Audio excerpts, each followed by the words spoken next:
Have you ever stopped to think about the mind behind the machines, the ones we use every single day?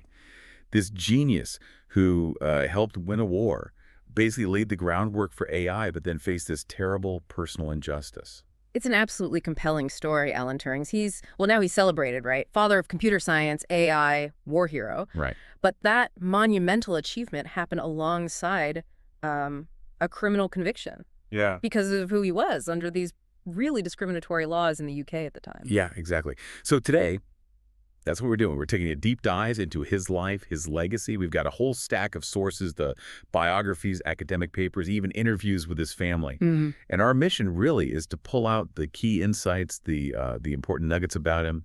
We'll look at his ideas, his secret war work, which was critical, the injustice, and, well, how his work still shapes everything, from your keyboard to the latest AI. It's a huge arc. It really is. So let's start at the beginning. Alan Matheson Turing, born in London in 1912. And even as a kid, he wasn't typical.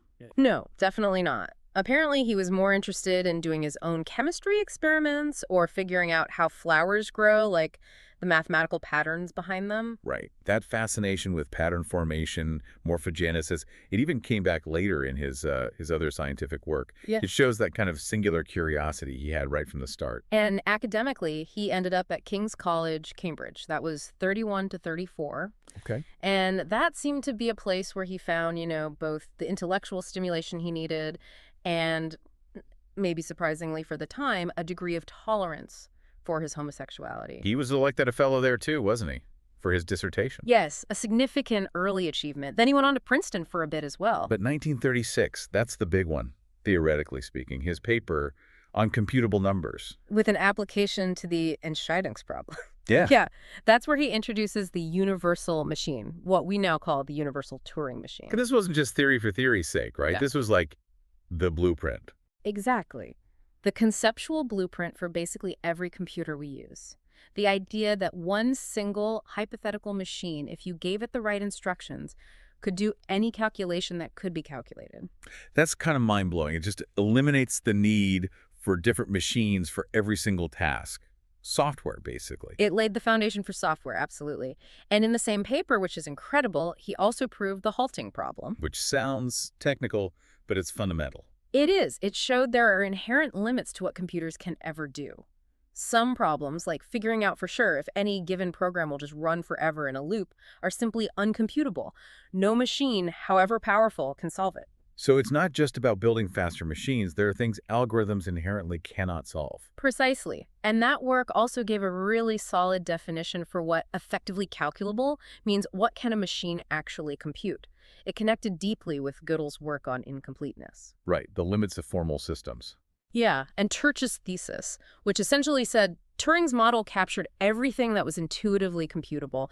It gave us a real philosophical grounding for computation. And he had that little side comment, too, about oracle machines. Almost a throwaway. But yeah, the idea of a machine that could get instant answers to certain problems from some external oracle, that concept actually became really important later in computability theories. So from these, really abstract ideas, his life takes this dramatic turn. World War II. Yeah, the context shifts completely. Nazi Germany's blitzkrieg is tearing through Europe, Britain's under threat, and a huge part of that threat is at sea, the U-boats. And their communications were locked down. Impenetrable almost. Thanks to the Enigma machine, invented by Arthur Scherbius, an electromechanical marvel of complexity. Rotors, plug boards.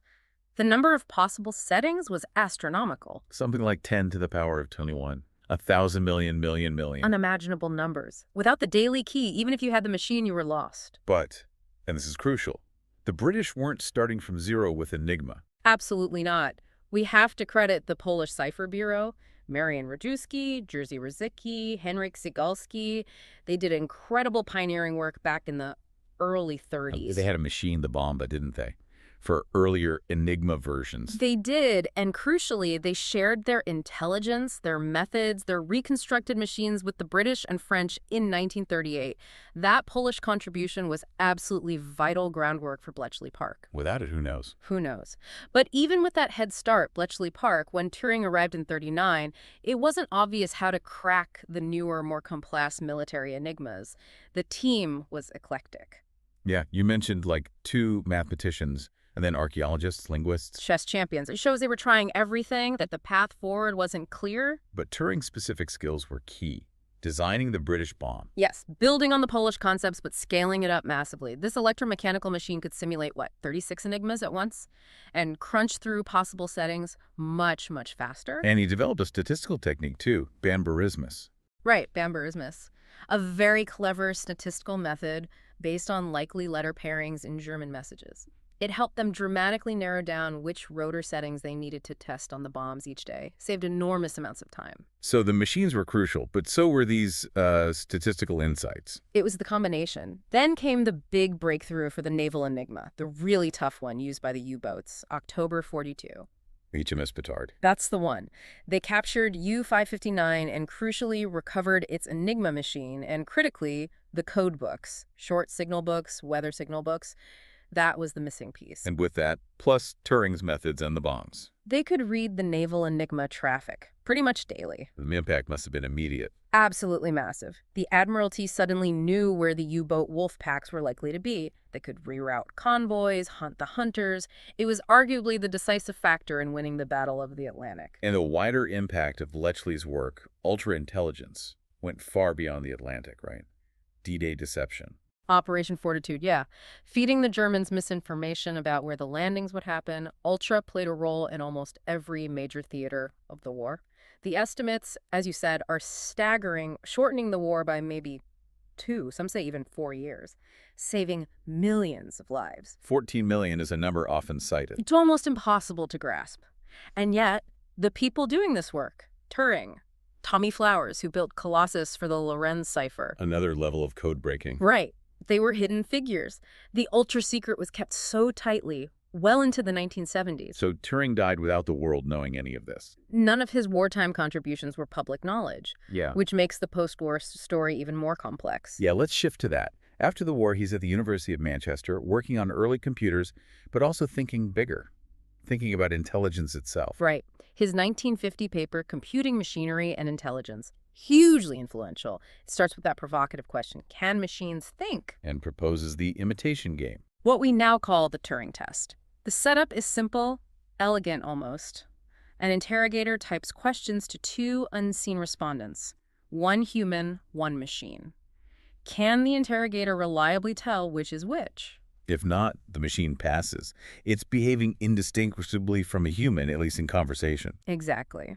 Now, it has its critics, of course. Does imitating conversation equal thinking or consciousness? Good question. And we've seen programs like ELIZA back in the day, or more recently Eugene Guzman, fool judges, sometimes by mimicking human flaws, like typos. Which Turing himself actually suggested, make it seem more human. So yeah, it tests behavioral imitation, maybe not true intelligence, whatever that means. It's interesting, though, key PTCHAs, those squiggly letters you type online. They're basically a reverse Turing test, designed specifically for computers to fail but humans to pass. Shows how central the idea remains. And this was all before the term artificial intelligence was even coined. Right, that came later, 1956 Dartmouth Conference.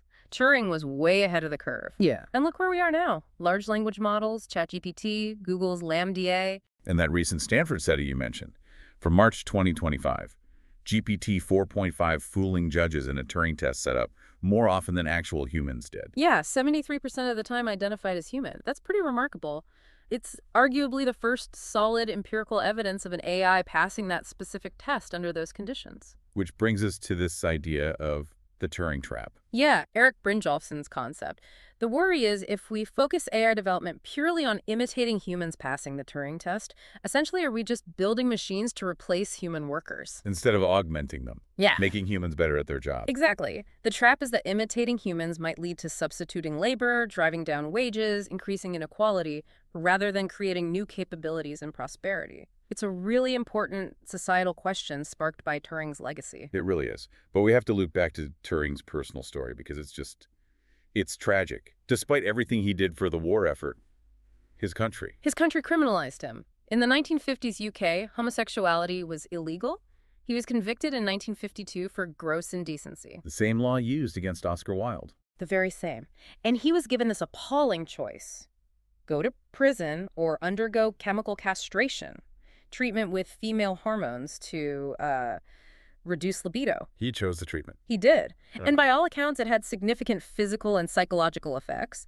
Though people who knew him said his spirit and sense of humor weren't entirely broken by it, still, it's just barbaric. And then, just 2 years later, 1954, June 7th, he's found dead. Cyanide poisoning. Age 41, officially ruled a suicide. There was a half-eaten apple nearby which fueled speculation, but The link to the Apple logo is probably a myth. most certainly a myth, yeah, though poignant. Some later analysis questioned the suicide verdict, suggesting accidental inhalation from experiments, but the original ruling stands. Either way, a desperately sad end. And official recognition took so long. Decades. It wasn't until 2013, 59 years after his death, that the British government issued a royal pardon for his conviction. Which then led to Turing's law. Right, a broader law posthumously pardoning thousands of other gay and bisexual men convicted under those same historical gross indecency laws. A measure of justice, finally.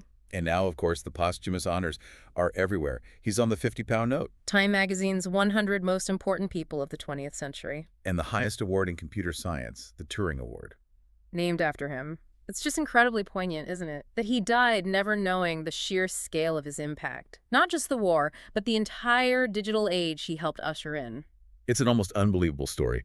Breaking the unbreakable codes, saving millions, conceptualizing the computer AI, and yet facing such personal persecution. His legacy forces us to ask big questions, doesn't it? Especially now, with AI advancing so rapidly, passing milestones like the Turing test. Yeah, what are our responsibilities? How do we make sure this powerful technology, stemming from his ideas, actually helps humanity, augments us? Instead of falling into that Turing trap of just replacing people, how do we guide it ethically? And maybe also, how do we get better at recognizing the hidden figures? The people whose brilliance shapes our world, but who might be overlooked or worse, punished in their own time. Turing's story is a powerful reminder of that.